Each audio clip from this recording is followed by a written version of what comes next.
Heart attack में pen होती है, बैठे बैठे पेन होती है। अच्छा, एंजाइना में कब होता है? चलने से पेन होता है, रुकने से पेन ठीक हो जाती है। जब 70, 80, 90 ब्लॉकेज हो, 70, एक आदमी बोलता है मुझे दौड़ने में दिक्कत है, तो कितनी ब्लॉकेज बोलूं? More than 70। एक बोलता है मुझे चलने में दिक्कत है, तो कितनी ब्लॉकेज बोलूं? More than 80। एक बोलता है मुझे नहाने धोने में दर्द है, तो मोर देन 90। और एक बोलता है मुझे बैठे बैठे दर्द है, तो 100%। याद रखिएगा, हार्ट अटैक मतलब है ब्लॉकेज इज इक्वल टू 100%। अच्छा, हार्ट अटैक धीरे धीरे होता है, सडनली हो जाता है? सडनली हो जाता है, सडनली। अभी का अभी हो गया हार्ट अटैक, 5 मिनट पहले मिला, 5 मिनट बाद खत्म हो गया, हार्ट अटैक हो गई। कैसे हो जाता है आपको याद है? अब देखिए एक बार। अच्छा, एक आदमी हार्ट का पेशेंट है, उसकी कितनी ब्लॉकेज है? 80 ब्लॉकेज है। उसको हार्ट अटैक करना, 100 ब्लॉकेज ले जाना, कितने साल बाकी है अभी इसको? 10 साल बाकी है। पता चला 10 मिनट बाद हार्ट अटैक हो गया। एक आदमी तो हार्ट का पेशेंट ही नहीं है, उसकी ब्लॉकेज 60 है, 60% ब्लॉकेज है, वो हार्ट का पेशेंट भी नहीं हो तो दौड़ सकता है। अच्छा, उसको कितने साल लगेगा अभी हार्ट अटैक करने? 60 है, 100 जाना है, 40% बाकी है, 20 इयर्स बाकी है अभी। पता चला 20 मिनट्स बाद हार्ट अटैक हो गई। कैसे हो जाएगा हार्ट अटैक? आपको याद है एक पर्दा आपने बताया था हमने, ब्लॉकेज के ऊपर एक मेम्ब्रेन होता है, वो मेम्ब्रेन बर्स्ट कर जाता है। This is what heart attack is. देखिए आपको समझ आता है कि नहीं?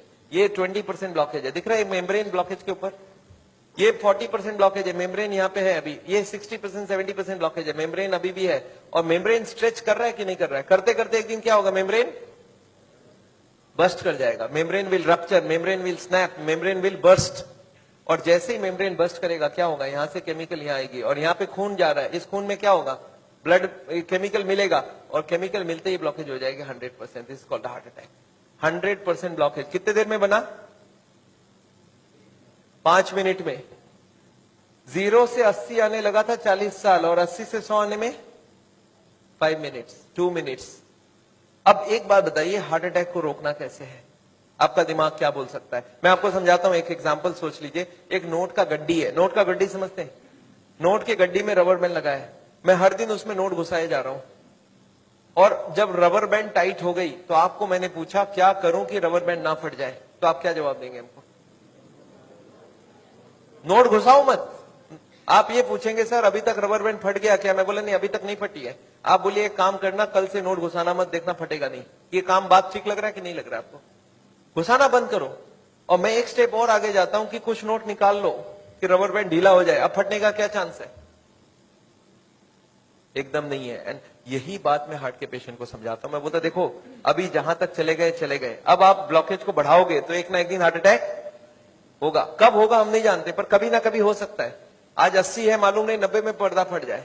ये पर्दा कब फटेगा हमको नहीं मालूम है। हर आदमी का पर्दा अलग अलग है, हर आदमी की मेम्ब्रेन अलग अलग स्ट्रेंथ की है। अब कब फटेगा नहीं मालूम, पर एक बात पक्का मालूम है कि आज से नोट घुसाना बंद कर दिया तो फटने के चांस कम हो जाएगा, और कुछ नोट निकालना चालू कर दिया तो।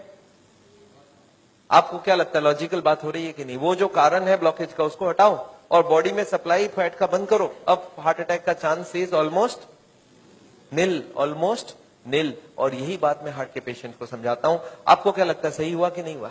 कॉमन सेंस के बात यही बोलता है कि नहीं, ब्लॉकेज का कारण को हटाओ और खत्म करो बात। तो ये है हार्ट अटैक रोकने का उपाय। मैंने देखा है बहुत सारे पेशेंट ये करते नहीं है, वो खाना पीना गलत खाते रहते हैं, दवाइयां खाते हैं। कार्डियोलॉजिस्ट को पूछ भी लेते हैं कि डॉक्टर साहब मैं आपसे दवाई ले रहा हूं तो आपके अंडर में हो गया ना? डॉक्टर बोलता है हाँ मेरे अंडर में हो। बोलता है डॉक्टर साहब कभी हार्ट अटैक हो जाए तो आप कहां मिलोगे? मैं अभी ब्लॉकेज बढ़ा रहा हूं, आप सिर्फ हमको बताओ हार्ट अटैक के वक्त आप। अच्छा, कार्डियोलॉजी भी बड़ा खुश रहता है, बोलता है मेरा मोबाइल नंबर रखना, जब भी हार्ट अटैक हो मुझे इन्फॉर्म करना और मैं आपको बताऊंगा कहां पहुंचना है, और मैं भी वहीं पहुंचूंगा, फिर आपको बचाने की पूरी कोशिश करूंगा। पर हार्ट अटैक के बाद, हार्ट अटैक के पहले करने का कुछ जरूरत। आपको क्या लगता है, सही बात हो रहा है गलत हो रहा है? अरे हार्ट अटैक के पहले ही रोक लो ना कि हार्ट अटैक। पर मैंने देखा आजकल ऐसा ही कुछ हो रहा है। Anyway I don't want that. अच्छा एक बात बताइए, ये जो पेशेंट है जिसका ब्लॉकेज बढ़ रहा है, ये सब जानता भी नहीं है क्या क्यों ब्लॉकेज बढ़ रहा है। कार्डियोलॉजिस्ट के पास जाए तो उसको बता देना चाहिए कि नहीं किस लिए ब्लॉकेज हो रहा है। अच्छा, अगर हार्ट के हॉस्पिटल में आप चले जाएं तो वो लोग भी यही सब बात करेंगे ना आपसे? क्या लगता है, हाँ या ना? वो लोग क्या बात करेंगे? उनके पास दो प्लान है, एक है बाईपास सर्जरी और एक है एंजियोप्लास्टी। अच्छा, इतनी कॉमन सी बात है, ब्लॉकेज का कारण को रोको, वो इसको नहीं बता के बाईपास एंजियोप्लास्टी क्यों बोल रहे हैं? आपको क्या लगता है? आगे पहले कॉमन बात बताओ, फिर तो बाईपास सर्जरी एंजियोप्लास्टी की बात करते हैं। वो लोग चाहते नहीं है ये सब ज्यादा, वो बोलते हैं भाई हमारी बाईपास की काम अच्छी। अच्छा, वो लोग कैसे ले जाते होंगे आपको उस तरफ? मैं आपको समझाना चाहता हूं कैसे ये सिस्टम बन गया कि वो बाईपास एंजियोप्लास्टी की तरफ चले जाते आदमी। मैं आपको समझाता हूं। एक आदमी है, ऑर्डिनरी आदमी है, खाने में खूब चर्बी खाता है, उसको क्या मालूम इससे ब्लॉकेज होता है, सिगरेट उगरेट पी रहा है। एक दिन चलते चलते वो देख रहा है जब मैं स्पीड लेता हूं मेरे को यहाँ पे दर्द हो जाती है, फिर मैं रुक जाता हूं, दर्द ठीक हो जाती है। कितनी ब्लॉकेज है? 80। चलने में स्पीड लेते ही दर्द हो रहा है, जब वो दादर चढ़ता है, सीढ़ियां चढ़ता है, उसको दर्द होता है। तो कितनी ब्लॉकेज हो गई? 80। अच्छा, वो बताएगा क्या किसी को? सोचता है कि अभी तो मैंने फील किया है, अगर घर में जाके बता दूंगा घर वाले परेशान हो जाएंगे। एक तो ऐसे ही वो परेशान है, इतने सारे कॉम्प्लिकेशंस है घर पे, और मैं ये भी बता दूं तो झंझट हो जाएगा। बताता नहीं है। कितने दिन तक नहीं बताता है? 2 4 6 महीने तक वो खींचता रहता है। क्या करता है? जब भी स्पीड लेने का काम होता है बोलता है मैं धीरे धीरे जाऊंगा, आप छोड़ दो, जाने दो। जब दादर चढ़ना होता है तो धीरे से चढ़ता है, सामान उठाना होता है नहीं उठाता है। पर धीरे धीरे पता चल जाता है। एक दिन वाइफ बोलती है आप स्पीड में चलिए, पेशेंट बोलता है मेरे से स्पीड नहीं चला जाता। बोला क्यों? बोलता मेरे को यहाँ दर्द होती है। वाइफ बोला आपने कभी बताया नहीं? बोलता नहीं, वो तो थोड़े दिन से हो रहा है ना, कुछ दिनों से। वाइफ अब छोड़ देगी वाइफ या नहीं छोड़ेगी? वाइफ बोलती है चलो कल डॉक्टर के पास जाएंगे। तो लोकल कार्डियोलॉजिस्ट के पास पहुंच गए। अच्छा, लोकल कार्डियोलॉजिस्ट को जाके बता दिया कि डॉक्टर साहब जब मैं स्पीड लेता हूं तो यहाँ पे छाती में दर्द हो जाता है, फिर रुकता हूं ठीक हो जाता है। अच्छा, उनको कुछ आइडिया लग जाएगा? वो ईसीजी करके देखते हैं, उसमें कुछ नहीं आता है। पेशेंट बोलता है सर ईसीजी में नहीं आएगा, आप चला के ईसीजी लीजिए तब आ जाएगा। उसको मालूम है चलने से दर्द होता है। तो डॉक्टर स्ट्रेस टेस्ट कराता है, उसमें खराबी आ गई। अब इसका मतलब क्या हो गया? हार्ट की बीमारी है या नहीं है? ऑलमोस्ट पक्का हो गया। अब कार्डियोलॉजिस्ट क्या बोलते हैं? बोलते देखो आपको हार्ट की बीमारी हो गई है। पेशेंट घबरा जाता है, बोलते सब क्या करूं? बोलते एक काम करो, मैं एक हॉस्पिटल का नाम लिख के देता हूं, उसमें चले जाओ, और एक कार्डियोलॉजिस्ट का नाम लिख के देता हूं, उसके पास चले जाना, और वहां पे वो जाके एंजियोग्राफी करेंगे, उससे पता चलेगा ब्लॉकेज है या नहीं है, और उसके बाद वो बाईपास सर्जरी एंजियोप्लास्टी जो भी बोलेंगे वो सब करवा लेना। पेशेंट बोलता है इसका मतलब वो सब करा लो। बोला हाँ, जो भी निकलेगा उस हिसाब से करा लेना। पेशेंट बोलता है सर और कोई बात? बोला एक काम कर देना मेरा, उनको बता देना मैंने ही आपको वहां पे भेजा है। अच्छा, इसका भी कुछ फायदा है ना? अच्छा, अब आप कहां चले गए नेक्स्ट डे? पेशेंट पहुंच गया हार्ट के हॉस्पिटल में, कार्डियोलॉजिस्ट को बता दिया कि मैं स्पीड लेता हूं, मेरे को छाती में दर्द होता है। कार्डियोलॉजिस्ट को कुछ समझ आ गया क्या? उनको बहुत अच्छे से समझ आ गया, एक नया पेशेंट आ चुका है। अच्छा, वो बोलते नहीं ऐसा, वो क्या बोलते हैं? वो बोलते हैं मेरे को डाउट है ये ब्लॉकेज है या नहीं है। अच्छा, पेशेंट खुश हो जाता है। पेशेंट बोलता है वो डॉक्टर तो मेरे को डरा ही दिया था, बोलता हार्ट की ब्लॉकेज है, और ये बड़ा डॉक्टर ये बोलता है मेरे को डाउट है। पेशेंट बोलता है मेरे को हार्ट की बीमारी हो ही नहीं सकता। अरे मैं कभी कोई गलत काम किया ही नहीं, सिगरेट तो बहुत लोग पीते, मैं भी पीता हूं, और चर्बी उर्बी तो बहुत लोग खाते, मैं तो थोड़ी बहुत ही खाता हूं। तो पेशेंट क्या सोचता है कि कुछ निकलेगा तो नहीं, डॉक्टर ठीक ही बोल रहा है, कुछ मिलेगा ही नहीं। पेशेंट बोलता है सर कोई उपाय है, पता चल जाए ब्लॉकेज कितना है। कार्डियोलॉजिस्ट बोलते हैं बस एंजियोग्राफी कर लेते हैं, आपको देख लेते हैं है या। अच्छा, पेशेंट मान जाएगा नहीं मान जाएगा? पेशेंट बोलता है सर कोई भी टेस्ट हो मैं तैयार हूं, आप बोलो क्या क्या कराना है। बोलते नहीं, आपको एडमिट करके आपके अंदर एक तार घुसाएंगे और उसमें जान भी जाने की चांस है। अच्छा, पेशेंट फिर भी नहीं चाहता है कुछ, तो बोलते बिना तार घुसाए कुछ कर लीजिए ना, पता करना है ना ब्लॉकेज, कर लीजिए आप। कार्डियोलॉजी बोलते हैं एंजियोग्राफी बिना कुछ नहीं पता चलेगा। अच्छा, एंजियोग्राफी हो जाएगा नहीं हो जाएगा? एंजियोग्राफी हो जाता है। पेशेंट बोलता है चलो एक बार करा लेते हैं, फिर घर जाके सोचेंगे ब्लॉकेज मिल तो जाए, देखे तो सही कितना है, फिर जाके घर में। अच्छा, पेशेंट प्लान कर लेता है।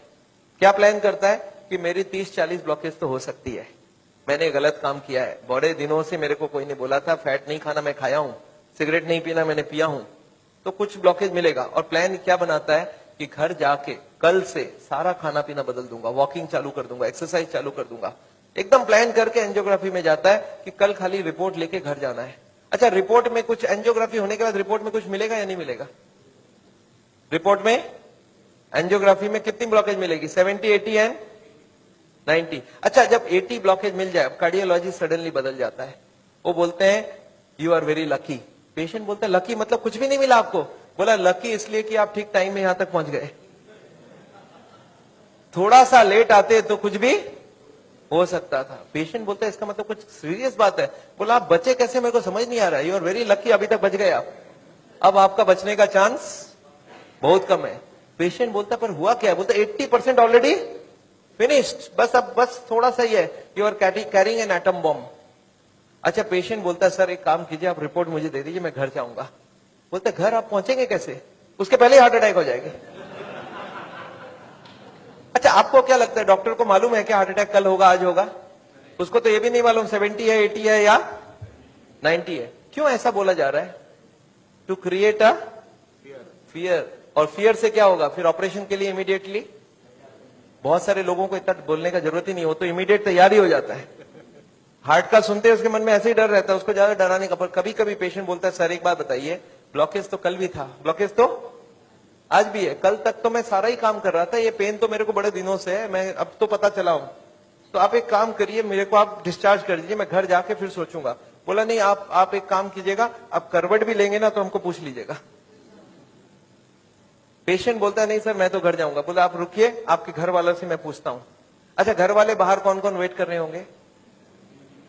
सारा खानदान वेट कर रहा होगा। वहां पे जाके क्या बोलना है कि patient is very critical, any moment he can die. आप बोलो मैं बचाने की कोशिश करूं और जाने दूं। अच्छा, आंसर क्या होगा? वाइफ क्या बोलेगी कि जिंदगी भर इन्होंने मेरे लिए किया, आज मेरे को चांस मिला, आज तो मैं ऑपरेशन। वाइफ बोलती है कोई चीज का भी, कोई भी कंजूसी हमें नहीं करना है, इनको तो बचाना।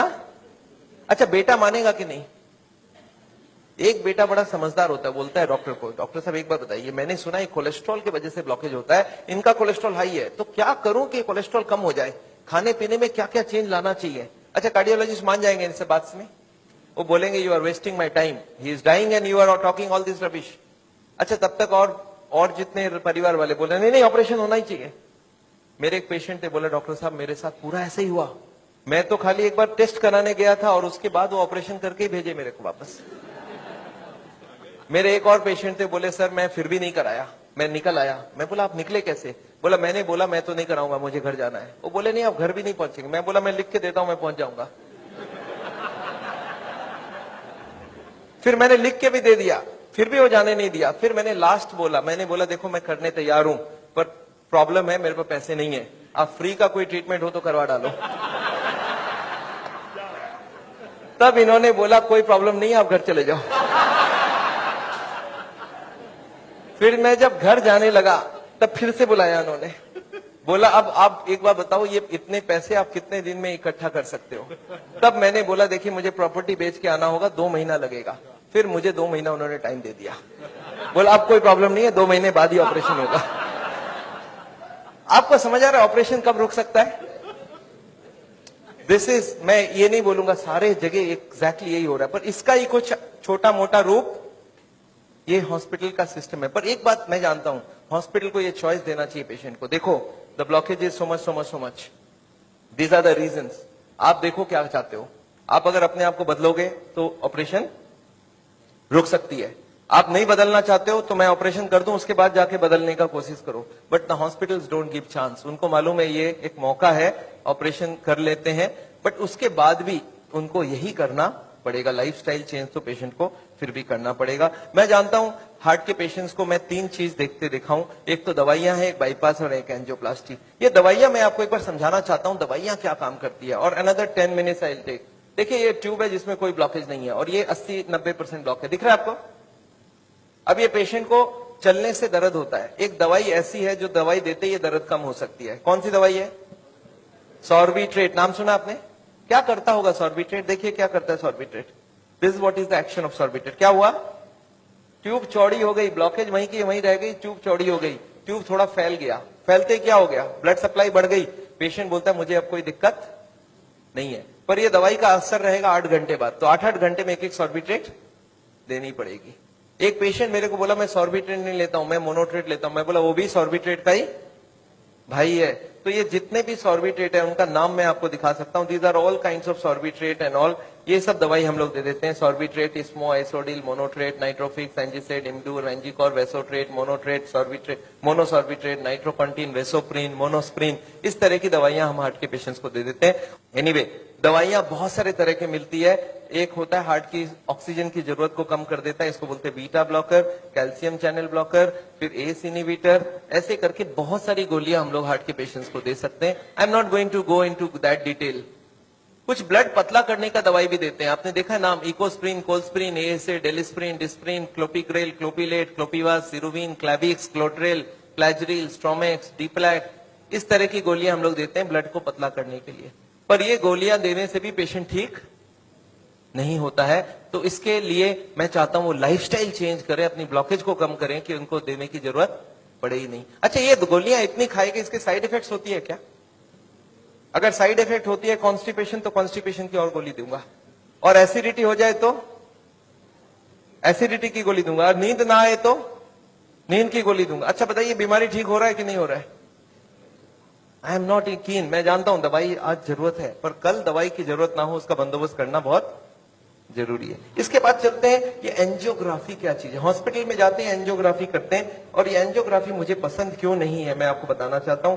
This is what is the problem with angiography. एक तार आपके पूरे बॉडी को स्क्रैच करके हार्ट तक लेके जाना है। ये तार यहां से जो घुसेगी, 1 metre wire is inserted into the body till it reaches the heart. It is a blind procedure. Blind मतलब क्या? आप घुसा दो, ये अंदर जाती जाएगी, और अगर अटक गई तो वापस खींच के फिर से ट्राई करना होगा।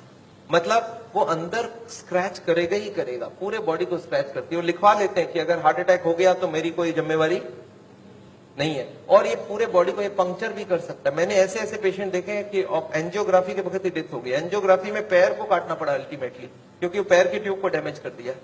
तो एंजियोग्राफी मैं नहीं चाहता हूं। और उसके बाद क्या होगा? इनएक्यूरेसी अबाउट द रिपोर्ट, और उसके बाद pressure from the cardiac doctors for the next operation. Patient को लगता है मेरे को इमरजेंसी हो गया, बट इमरजेंसी प्रिसिपिटेट कराया जा सकता है। एनीवे, ये एंजियोप्लास्टी जो है, ये दो ऑपरेशन, दो चीज वो लोग करते हैं, एक एंजियोप्लास्टी, एक बाईपास सर्जरी। मैं एंजियोप्लास्टी 2 मिनट आपको समझाना चाहता हूं। What is this angioplasty? एक स्टेंट लगाते हैं, सुना आपने नाम? एक रिंग लगा देते हैं हार्ट में। What is this? Let me explain what is this. पिछले 20 साल में ये जो एंजियोप्लास्टी है, ये बार बार फेल किया और बार बार इसको सक्सेस बताया गया। पहले आई थी बेलूनिंग, बेलून एंजियोप्लास्टी। उसके बाद बहुत सारे तरह के एंजियोप्लास्टी आई, ऑर्डिनरी स्टेंट आई, फिर गोल्ड स्टेंट आई, फिर रोटा ब्लेडर आया, रेडियो एक्टिव स्टेंट आई, लेजर एंजियोप्लास्टी आई, आजकल चल रहा है ड्रग कोटेड स्टेंट। पर ये सारे के सारे फेल हुए हैं। क्यों फेल हुए एक बार समझाना चाहता हूं। देखिए, ये बेलूनिंग क्या चीज है, या याद है आपको? एंजियोग्राफी के वक्त तार अंदर घुसाई थी, वो कहां तक गई थी? हार्ट तक, यहां तक तार आई थी। इस तार के ऊपर ये बेलून होता है। इस तार को थोड़ा सा धक्का मारते हैं, कभी कभी कार्डियोलॉजिस्ट तार को अंदर रख के बाहर आ जाते हैं, आके बोलते हैं देखो तार अंदर है, बोलो तभी खोल दूं। आप बोलते चलो खोल दो, कितने लगेंगे? 2 लाख लगेंगे। 2 लाख दे दिया। अब ये तार को ये लोग धक्का देते हैं थोड़ा और, तो तार की जो बेलून है ये बीचों बीच आ जाती है ब्लॉकेज में। अब इस बेलून में पानी डालना होता है। ये बेलून ऐसा होता है, इसमें पानी डालते ही बेलून फूल जाती है। अच्छा, पानी कैसे डालेंगे? आपने होली में बेलून फुलाया एक सिरिंज से? सिरिंज में पानी ले लो, सिरिंज को दबा दो तो बेलून के अंदर पानी घुस जाए। तो बाहर से सिरिंज से पानी डालेंगे तो बेलून क्या होगा? फूल जाएगी। फूलते ही ब्लॉकेज कहां गई? साइड में दब जाएगा, ऊपर कंप्रेस्ड हो जाएगी, नीचे कंप्रेस्ड हो जाएगी। अच्छा, ये बेलून को जब पानी निकाल लेंगे तो क्या होगा? बेलून को वहां पे 2-4 सेकंड से ज्यादा नहीं रख सकते, क्योंकि हार्ट अटैक हो जाएगी, 100 हो जाएगी ब्लॉकेज। तो बेलून में पानी डाला और सिरिंज से वापस पानी खींच लिया। जैसे पानी खींचा, बेलून वापस चिपक गई, तार को पकड़ के बाहर निकाल लिया। Angioplasty is over. आपको समझ आ रहा है क्या करना पड़ा? ये तार यहां थी, इसी को थोड़ा आगे किया, बेलून डाल, पानी निकाल लिया और ब्लॉकेज वापस। अच्छा, ब्लॉकेज वापस आ जाएगी नहीं आ जाएगी इसके बाद? क्या लगता है आपको? This is elastic. इलास्टिक समझते हैं आप? ये लोहा या पत्थर नहीं, इलास्टिक है। और जैसे ही बेलून निकाल लिया, ब्लॉकेज वापस आने लग गई। थोड़े साल बाद यही कार्डियोलॉजिस्ट मान गए बेलूनिंग काम की नहीं है। पहले क्लेम किया था बेलूनिंग एक बार कराओगे जिंदगी भर चलेगी, फिर मान गए काम की नहीं है। फिर क्या हो गया? फिर वो बोले इसमें स्टेंट लगाना होगा। What is this stent? Look at this, this is the blockage. दिख रहा है आपको येलो कलर की? और इसके अंदर एक बेलून डाल दिया। आपको दिख रहा है ब्लैक कलर का बेलून? बेलून में पानी डाला तो ब्लॉकेज कहां चलेगी? साइड में आ गई। जब बेलून निकाल लेंगे तो ब्लॉकेज वापस आएगी, तो यहाँ पे एक स्प्रिंग लगा देते हैं। ये स्प्रिंग क्या काम करेगा? ब्लॉकेज को आने से रोक देगा। आपको समझ आ रहा है स्प्रिंग का मतलब क्या है? अगर स्प्रिंग डाला गया, इसका मतलब क्या है? कि ब्लॉकेज वापस आ रही थी। इसका मतलब पहले वाला जो क्लेम था वो गलत था, कि बेलूनिंग करा लो ठीक रहा। इसके बाद ये जो स्टेंट लगी, स्टेंट का एक मेजर प्रॉब्लम है कि इसके अंदर से ब्लड जाएगी। और फॉरेन बॉडी के अंदर ब्लॉकेज बहुत जल्दी होती है।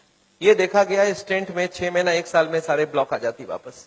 और ये जब वापस आने लगी तब इन्होंने थोड़े दिन तक तो बोला नहीं नहीं नहीं आती है नहीं आती है। थोड़े दिन बाद इन्होंने बोला कि नहीं ये स्टेंट तो खराब होगी क्योंकि ये ऑर्डिनरी स्टेंट है, इसमें एक मेडिकेटेड स्टेंट देना होगा। वो दवाई में डाल के स्प्रिंग को निकाल लेंगे, अब बहुत बढ़िया हो जाएगा।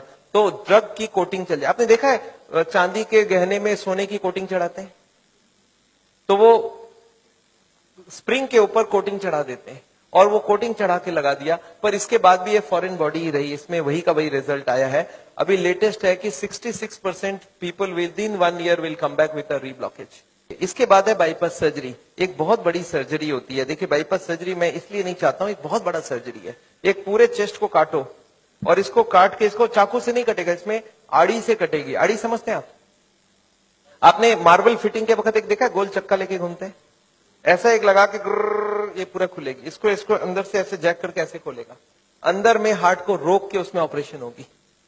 और हार्ट को रोकेंगे तो एक मशीन से पूरे बॉडी को ब्लड जाएगा, इसको बोलते हैं हार्ट लंग मशीन। उसमें कुछ ब्लड डाल के उससे चलाना होगा and during this time the operation has to take place. But this operation is very complicated. Luck अच्छा हो तब ठीक है, नहीं तो कुछ ना कुछ कॉम्प्लिकेशन रहती है, बहुत सारे लोगों की जान भी जाती है। पर ऑपरेशन के बाद क्या होगा ये देखिए, ऑपरेशन के बाद क्या होगा। ये ट्यूब जो ब्लॉकेज है वो यहीं रह गई, उसके जगह नई ट्यूब लग गई।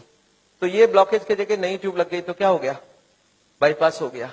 पर ये नई ट्यूब में फिर कभी ब्लॉकेज आएगा कि नहीं, आपको क्या लगता है? ये नई ट्यूब में फिर से ब्लॉकेज आती है। अच्छा अब तो 40 साल बाद ही आएगी ना, पिछले बार कितने साल लगी थी आपको याद है? देखिए एक वाई का जवाब सोच के देखिए, ओरिजिनल ट्यूब में कितने साल में ब्लॉकेज हुई थी? 20 से 40 साल। तो कितनी स्पीड रही? 2 से 4%, 6% पर ईयर। और एंजियोप्लास्टी के बाद अगर 2 साल में वापस रीब्लॉकेज होती है तो कितने साल हो गई? 40% पर ईयर। और बाईपास के बाद अगर 5 साल में रीब्लॉकेज आती है तो 20% पर ईयर। जो ट्यूब ओरिजिनली 2% की ब्लॉकेज कर रही थी वो अब ऑपरेशन के बाद उसकी स्पीड क्यों बढ़ गया? क्योंकि अब वो ओरिजिनल नहीं रहा। हमारी बॉडी को जब तक ओरिजिनल रखो तब तक अच्छी बात है। हमारे प्राइम मिनिस्टर ने भी 2 बाईपास कराई है, एंजियोप्लास्टी 5 स्टेंट लगाई है, पर मैं जानता हूं उसके बाद भी तो फिर से कराना पड़ा। एक बार कर लिया, दूसरी बार कराया, कब तक करा सकता आदमी? और मैं जानता हूं बॉडी में एक बार कॉम्प्लिकेशन कराना, उनके लिए तो चलो बहुत बड़ा टीम लगेगा। हर आदमी के लिए इतनी बड़ी टीम नहीं भी लग सकती है और इतना बड़ा ऑपरेशन नहीं भी कर सकते ठीक से। पर मैं जानता हूं अगर ऑपरेशन बिना ही हमारी काम बन जाए, अगर हम लाइफस्टाइल को ही चेंज करके कर सकते हैं तो हम ऑपरेशन क्यों करवाएं? And this is what is the contention. Nevertheless मैं हार्ट के पेशेंट को एक ही चीज समझाता हूं कि ब्लॉकेज अगर रिवर्स करना है तो उसके लिए थोड़ा आपको एक्यूरेसी करना होगा। What is this accuracy? You understand? This is the accuracy. इस पिक्चर को आपने देखा है, इसमें एक्यूरेसी लिखा है। कितना एक्यूरेसी है इसका मतलब? मैं आपको समझाता हूं। ये एक ड्रम है, ये ड्रम में मैं पानी भरना चाहता हूं और इसमें 15 छेद है। आप बताइए कितनी छेद बंद करने से ड्रम भरेगी? याद है 15 कारण है। अब इसमें से कितने को कंट्रोल करूं कि ड्रम भर जाए? सारे को करना होगा। अच्छा मैं हार्ट के पेशेंट्स को क्या देखता हूं, उनको कुछ मालूम भी नहीं है इसके बारे में। वो क्या बोलते हैं, मेरा कोलेस्ट्रॉल कंट्रोल है, ट्राइग्लिसराइड ज्यादा है, शुगर कंट्रोल है, बीपी ज्यादा है। मैं बोला ऐसे नहीं चलेगा, सारे होल बंद चाहिए मुझे। बोलते मैं थोड़ा थोड़ा करूं तो कैसे चलेगा? मैं बोला थोड़ा थोड़ा से काम नहीं चलेगा। बोलते मेरा बीपी कम किया हूं पर पूरा कम नहीं कर रहा हूं, 120 नहीं ला रहा हूं, 140 ही रखा हूं। मैं बोला नहीं चलेगा, मुझे सारे फैक्टर्स एक साथ कंट्रोल चाहिए। हाँ इसके लिए शुगर, बीपी, कोलेस्ट्रॉल, ट्राइग्लिसराइड आपसे कम नहीं हो रहा, मैं दवाई देके कम कर देता हूं। पर स्मोकिंग आपको पूरा ही बंद करना होगा, खाने में तेल आपको बंद करना होगा, एक्सरसाइज आपको करना पड़ेगा, ओवरवेट कम करना होगा, खाना पीना में फाइबर ज्यादा डालना होगा। अच्छा ये सब संभव है क्या लोगों के लिए?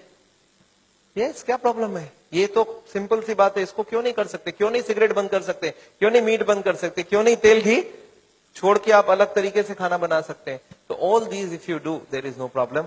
नेवरदलेस मैं जानता हूं, एक और छोटा सा चीज आपको बताना चाहता हूं।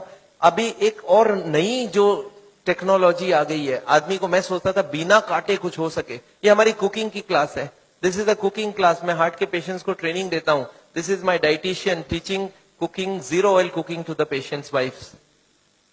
मैं हार्ट के पेशेंट्स को योगा सिखाता हूं। मैं बोलता हूं कैसे भी करो, योगा करो, आप योगा करने की बहुत जरूरी है। उसके साथ उनको क्या करना चाहिए, क्या नहीं करना चाहिए, कितनी सामान उठानी चाहिए, गाड़ी चलानी चाहिए, स्कूटर चलाना चाहिए, ऑफिस जाओ तो क्या प्रिकॉशन लो, दादर चढ़ो तो क्या प्रिकॉशन लो, आगे कौन सी योगा करो, कब तक करो, कौन सी मेडिसिन लो, कब तक लो, एंड फॉर दिस हाँ मैं एक मैगजीन भी निकालता हूं, इसका नाम है साउल टाइम्स। ये मैगजीन मैं हर महीने निकालता हूं, दिल्ली से निकलती है, हिंदी और इंग्लिश में। अच्छा, आपको एक फॉर्म दिया गया है क्या? ऐसा देखिए तो, have you got a form like this? ये फॉर्म में अगर आप अपने नाम एड्रेस भर के देंगे तो आपको ये मैगजीन आगे आपको मिलता रहेगा हर महीने, हिंदी में इंग्लिश में दोनों में मैगजीन है। और इसके साथ एक छोटा सा और क्वेश्चन ये रखा है कि यहाँ पे अगर हम लोग ऐसा कोई कैंप करवाएं तो how many people will be interested to join such a camp? 1 दिन का या 2 दिन का ऐसा एक कैंप अगर हम करवाएं तो कोई इंटरेस्टेड हो तो प्लीज फिल इट अप। मेरे को लोग बोलते हैं डॉक्टर साहब इतनी सारी बातें अगर कैसे याद रखूंगा, मैंने बहुत मोटी मोटी किताब लिखी है। आदमी बोलता है सर छोटा सा कुछ दीजिए ना कॉपी, तो मैंने एक ऐसी किताब बनाई है जिसका नाम है पॉकेट गाइड। एक 30 रुपीज की किताब है, कोई 2 घंटा बैठ के पढ़ ले तो जितनी बातें मैंने बताई है सब इसमें लिख के रखा है। So this book I have brought over here. मेरे ख्याल से बाकी बुक्स तो मैं नहीं ला सकता हूं क्योंकि hundreds of books are there, तो मैं ये बुक लाया हूं। कोई को लगता है कि मैं पढ़ना चाहता हूं और कोई को पढ़ाना चाहता हूं, हार्ट के पेशेंट को जरूर पढ़ाइए। 30 रुपीज की गिफ्ट होती है, you can give it to anybody and they will learn things from the book. तो ये बहुत जरूरी है। मैं जानता हूं, मैं ये मैगजीन पिछले 10 साल से रन करता हूं and it is gone all over the world. मैं एक नई टेक्निक आपको इसी वक्त बताना चाहता हूं। There is a new machine which has come which can open the collaterals. देखिए कोलैटरल्स का क्या मतलब है, ये ब्लॉकेज है। बाईपास सर्जरी में क्या करते हैं, एक नई ट्यूब लगा देते हैं। इसमें क्या करते हैं, जो हार्ट की ये ब्रांच है और ये ब्रांच है, इनको जोड़ देते हैं आपस में, and there are so many small tubes, जो इसको जुड़ जाए तो ब्लड यहां से आने लगे। ये जो छोटे छोटे ट्यूब है, ये मैंने बोला था स्पोर्ट्समैन चालू करके रखते हैं, और स्पोर्ट्समैन चालू कर दिया तो क्या हो गया, उसके पास 2 सप्लाई हो गई, एक तो ये ओरिजिनल है और एक साइड वाली भी है। इसको बोलते हैं कोलैटरल। बैंक में आपने लोन लेते हुए देखा है कभी? कोलैटरल्स बोलते हैं। कोलैटरल मतलब क्या, कि ये फेल हो जाए तो दूसरा कोई होना चाहिए। तो ये कोलैटरल्स भगवान ने हमें देके रखा है। ओरिजिनल तो था ही था, एक कोलैटरल भी देके रखा, कभी ये फेल हो जाए तो ये चालू करना। अच्छा, ये अगर चालू हो जाए बिना ऑपरेशन के तो इससे अच्छा कुछ नहीं हो सकता। And this is a new machine, new technology which has कम। देखिए हमारे मेडिकल साइंस की टेक्नोलॉजी बिना कांटे वाली टेक्नोलॉजी है। ये देखिए ये ट्यूब्स है जिसमें कोई कोलैटरल्स चालू नहीं है, और ये है ट्यूब्स के सारे कोलैटरल्स चालू हो गए। आपको समझ आ रहा है डिफरेंस दोनों के अंदर? ये जो छोटे छोटे कोलैटरल्स है ये हमारे सबके पास है, और एक मशीन से इसको या तो स्पोर्ट्स करके चालू कर सकते हैं या तो एक मशीन से चालू कर सकते हैं। ये मशीन क्या करती है सोचिए, ये जैकेट्स लगा दिया हमने कफ में, थाई में, बटक्स में, और सारे को एक साथ स्क्वीज कर दूं तो क्या होगा, इसकी ब्लड कहां जाएगी, बॉडी में ही रहेगी, पर कहां जाएगी, ये हार्ट के तरफ जाके हार्ट की ट्यूब्स को धक्का देके प्रेशर देके इसको खोलेगी। ये प्रेशर 1-1 घंटे तक, 1-1 मिनट, इसको हार्ट के संग सिंक्रोनाइज करके दिया जाता है। सिंक्रोनाइज मतलब हार्ट जब पंप करे तो मशीन पंप नहीं करता है, जब हार्ट पंप करके रिलैक्स करने लगे, जब पूरी ब्लड वापस आती है तो वो स्क्वीज करके सारे ब्लड को एक साथ भेजा जाता है। And this goes on, ECG feed होती है कंप्यूटर को, and this machine we have seen now without bypass surgery. आदमी बोलता है मुझे इमीडिएट रिजल्ट चाहिए, तो without bypass this can work very well. तो इसको हम लोग बोलते हैं नेचुरल बाईपास। नेचुरल बाईपास समझ रहे हैं, भगवान ने ऑलरेडी नेचुरल बाईपास हमें दे के रखी है, स्पोर्ट्समैन चालू करके रखा है। तो आप हार्ट के पेशेंट हो, आप चालू करो, आपके पास कोलैटरल आ गई तो ओरिजिनल नहीं भी होगा तो भी काम चल जाएगी। और एक मैं जैसे ही, हाँ एक और ट्रीटमेंट आई है जिसको हम लोग बोलते हैं बायोकेमिकल क्लीनिंग। ये अभी बहुत अच्छी रिजल्ट आ सकती है। कुछ केमिकल अंदर डाल के ब्लड में उसको अंदर से गला लिया जाए। जैसे किचन में आपने सुना नाली जाम हो जाए तो क्या करते हैं हम लोग, कुछ केमिकल डालते हैं अंदर से, तो ये केमिकल की भी ट्रीटमेंट आजकल चल रही है। बट अभी भी इसका रिजल्ट हर आदमी में सेम नहीं आता है, but result are still there. बहुत सारे ऐसे पेशेंट है जो 30-40% तक ब्लॉकेज इससे कम हो सकती है। नेवरदिलेस मैं समझता हूं मैंने बहुत सारा लेक्चर आपको दे दिया है। कोई ने मेरे को बोला था एक बार कि डॉक्टर साहब कभी भी किसी को आधे घंटे से ज्यादा लेक्चर मत दिया कीजिए। मैंने बोला क्यों? बोला आपने स्कूल, उसके बाद दिमाग काम नहीं करता है। मैंने बोला क्यों ऐसा बोल रहे हैं? बोलता आपने स्कूल कॉलेज में देखा है कभी भी पीरियड्स 40 मिनट से ज्यादा नहीं रखते हैं, उसमें 5 मिनट आने जाने का वेस्टेज गिन लो, आधे घंटे ही चलेगा दिमाग। मैं बोला पर मैंने देखा आप टीवी देखते हो तो 2-3 घंटा देखते हो एक साथ। बोलते नहीं वो इंटरेस्टिंग हो तो देखते हैं। तो मैं जानता हूं आप हमारे साथ बैठे हैं 2 घंटे के लिए और आपको जरूर इंटरेस्टिंग लगा होगा। मैं फिर से धन्यवाद देना चाहता हूं ये हॉल को अरेंज जिन लोग ने किया उनको, श्री माफत लाल जी को जिन्होंने आपके लिए ये लेक्चर कराया है। और अगर आपको लेक्चर अच्छा लगा तो उनके लिए फिर से एक बार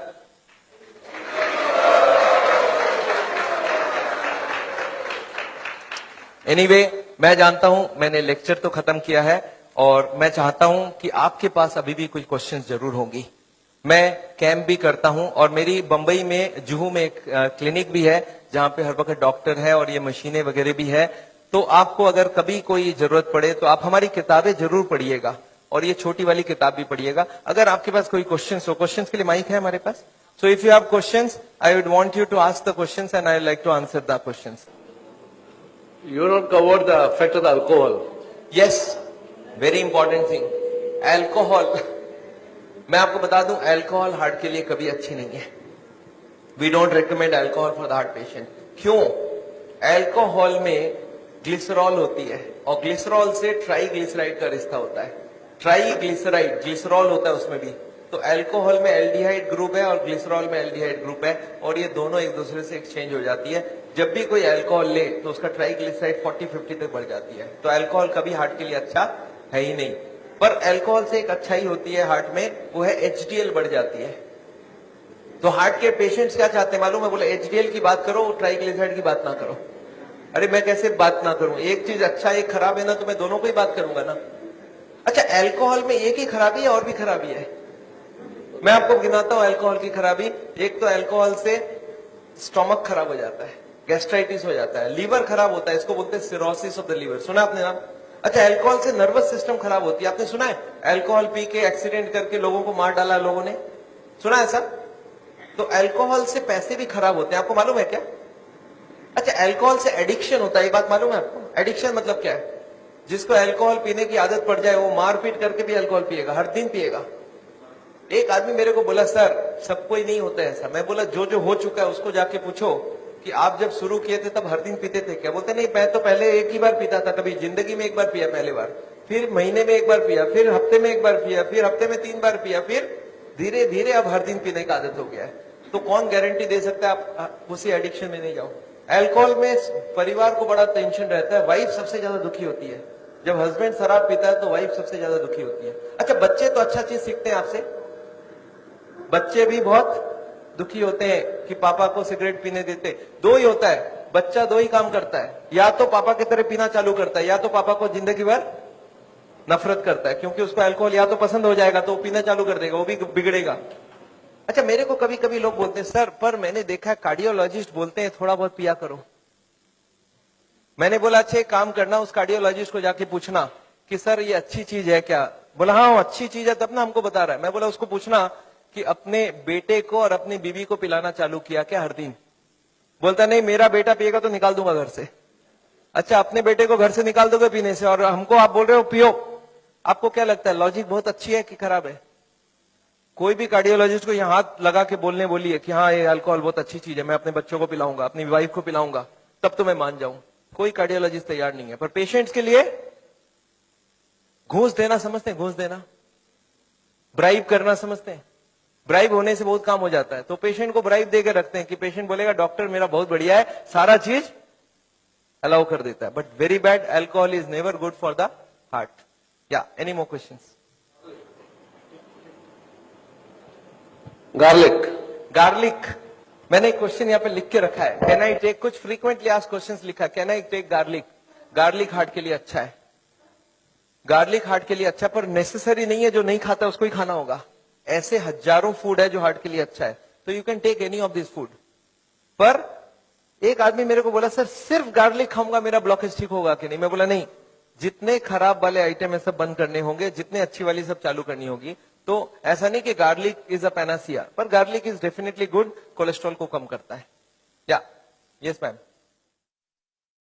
सीटी एंजियोग्राफी बंबई में बहुत सारे जगह, मेरे ख्याल से कम 20 मशीनें लग गई है। हम जहां करवाते वो चित्रा करके है दादर में, दे चार्ज 6,000 रुपीज।